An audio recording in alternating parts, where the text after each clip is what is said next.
Ivoiriennes, Ivoiriens, mes chers compatriotes, chers amis de la Côte d'Ivoire, je suis très heureux de vous retrouver en cette fin d'année 2021 à l'occasion du traditionnel message à la nation.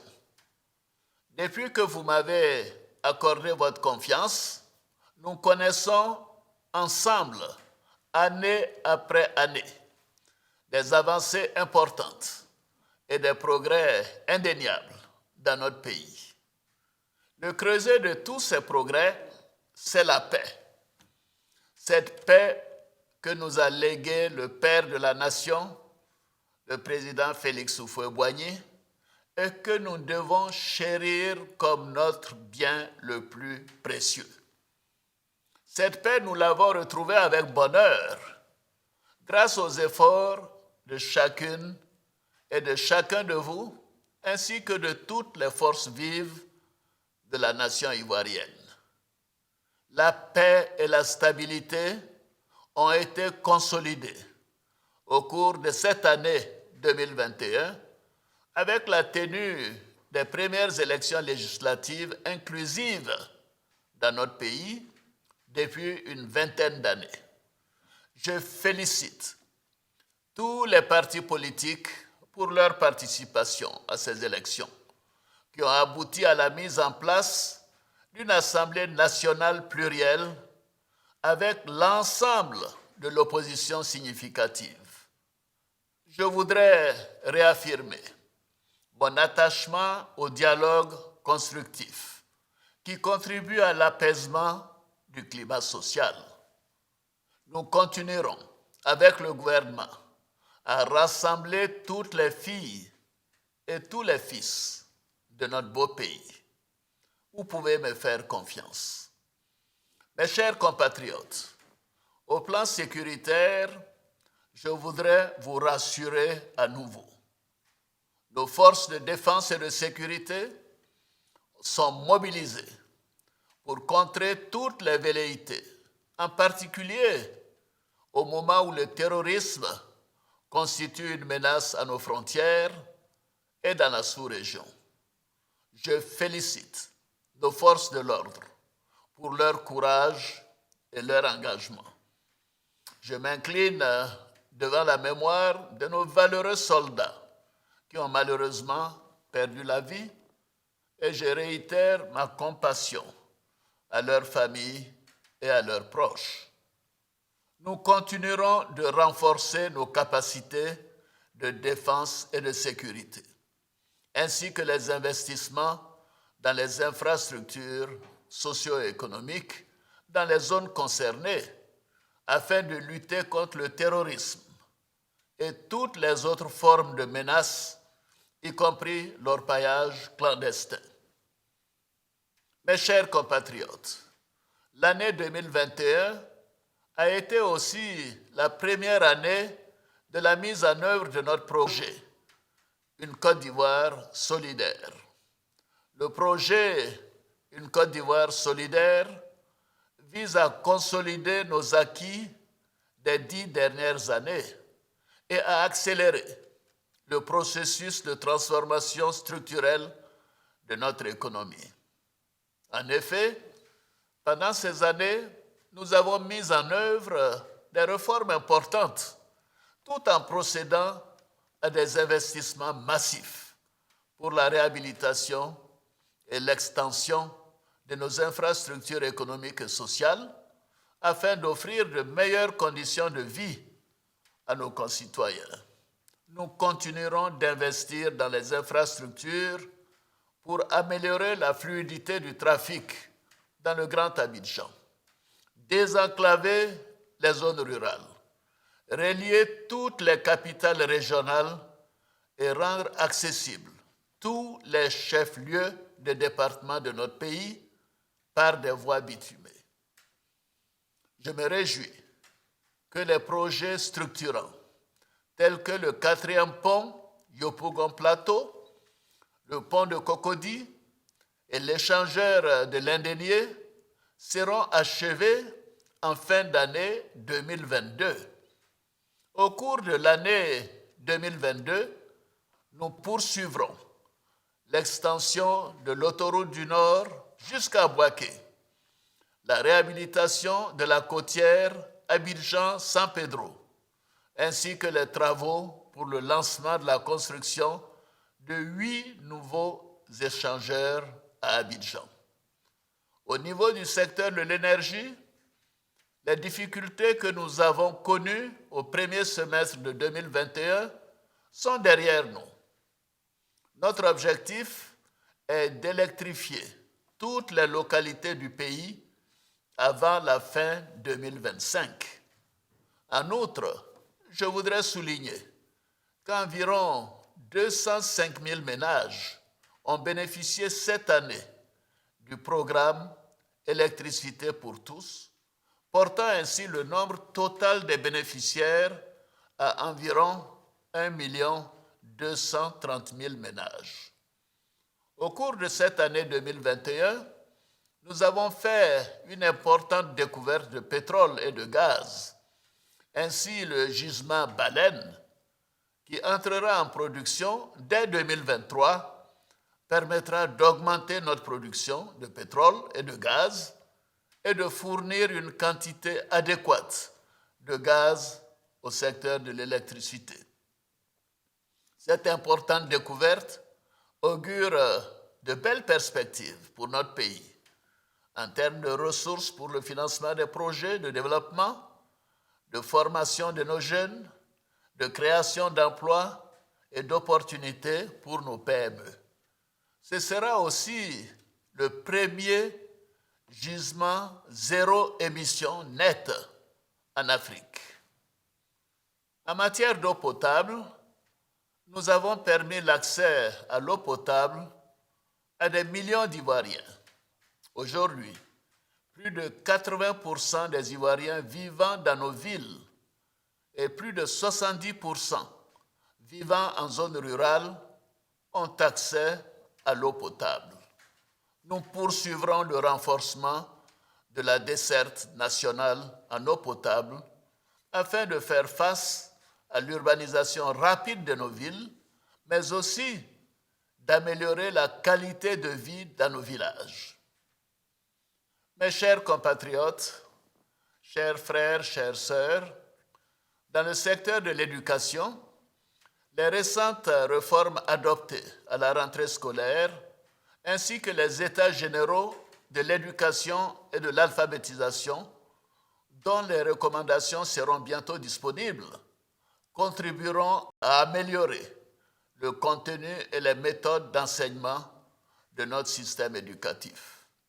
Par ailleurs, les travaux de réhabilitation des lycées techniques d'Abidjan et de Yopougon, du lycée professionnel commercial de Yopougon et du centre de bureautique, de communication et de gestion de Cocody, le CBCG, devrait s'achever en 2022 afin d'améliorer l'employabilité de nos enfants.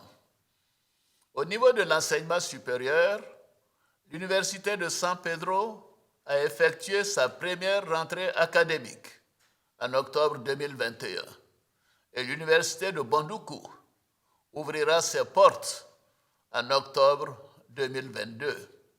Par ailleurs, afin d'offrir un cadre de formation adéquat à nos jeunes, nous avons lancé un programme de construction et de réhabilitation de plusieurs cités et restaurants universitaires.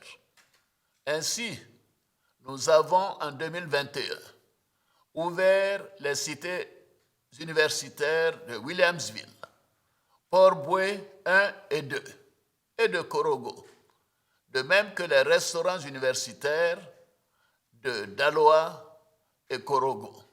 Ce programme se poursuivra en 2022 avec l'ouverture des cités universitaires d'Abobo 1 et 2, de Port-Boué 3, de Vridi, ainsi que de nouveaux restaurants universitaires à Cocody et à Bobo à Niamey.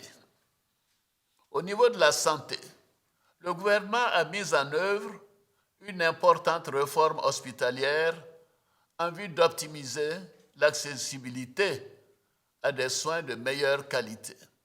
Dans ce cadre, la réhabilitation et la construction de plusieurs infrastructures ont été achevées cette année sur l'ensemble du territoire national. Il s'agit notamment du nouveau CHR d'Aboisseau, du service de gynécologie obstétrique du CHU de Treichville, de la phase 1 de l'hôpital général d'Adiamé et du CHR de Daloa. Ce vaste programme se poursuivra avec l'objectif de rapprocher chaque Ivoirien, où qu'il se trouve sur le territoire national, d'un centre de santé bien équipé et de consolider la mise en œuvre de la couverture maladie universelle.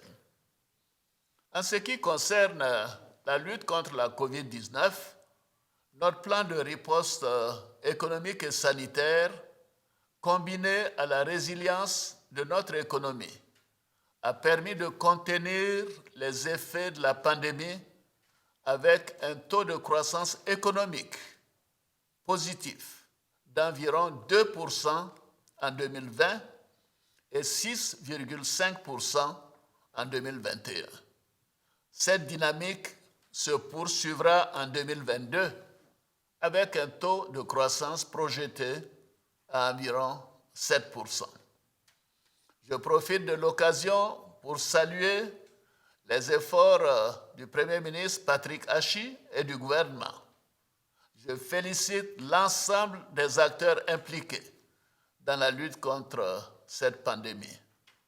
À la date d'aujourd'hui, près de 15 millions de doses de vaccins ont été reçues et plus de 7 millions de doses ont été administrées dans notre pays. Toutefois, la COVID est toujours présente avec l'apparition de nouveaux variants dans le monde et la recrudescence de cas positifs en Côte d'Ivoire. Par ailleurs, la quasi-totalité des décès dans notre pays concerne les personnes non vaccinées. J'invite donc à nouveau tous nos concitoyens à se faire dépister, vacciner et à respecter les mesures barrières. Ceci est très important. Ivoiriennes, Ivoiriens, mes chers compatriotes, chers frères et sœurs, pour consolider toutes ces avancées, nous avons encore d'importants défis à relever. Ainsi, pour l'année 2022, nous ciblerons nos actions sur 3 priorités. Premièrement, la transformation de notre économie. Nous devons aller encore plus loin et plus vite dans la transformation de notre pays et l'amélioration des conditions de vie de chacun de ses habitants. C'est pourquoi nous allons amplifier la modernisation de notre agriculture pour augmenter ses rendements et les revenus de nos producteurs, réduire le coût de la vie et accélérer l'industrialisation de notre pays par la transformation locale de nos matières premières, ainsi que l'accès des populations à l'éducation, à la santé et à un logement décent, à un coût abordable.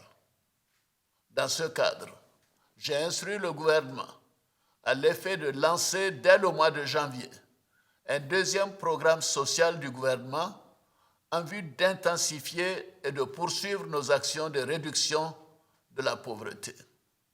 Le PS-Gouv, le programme social du gouvernement 2022-2024, d'un montant de 3 182 milliards de francs CFA, vise à accélérer le rythme de réduction de la pauvreté et des inégalités sociales, à apporter des solutions durables à la problématique de la fragilité dans les zones frontalières au nord et à améliorer les conditions de vie des populations, notamment les plus défavorisés. Notre seconde priorité pour cette année 2022 est l'emploi des jeunes et des femmes. Un accent particulier sera mis sur l'emploi de nos filles et de nos fils. Pour ce faire, le secteur privé fera l'objet d'une attention particulière et nous devons intensifier son développement pour la promotion et l'émergence de champions nationaux. Nous mettrons en place un programme pour accompagner et promouvoir le financement de nos PME, de nos start-ups et de nos jeunes entrepreneurs. Nous travaillerons avec le secteur privé pour réduire les délais de paiement aux entreprises.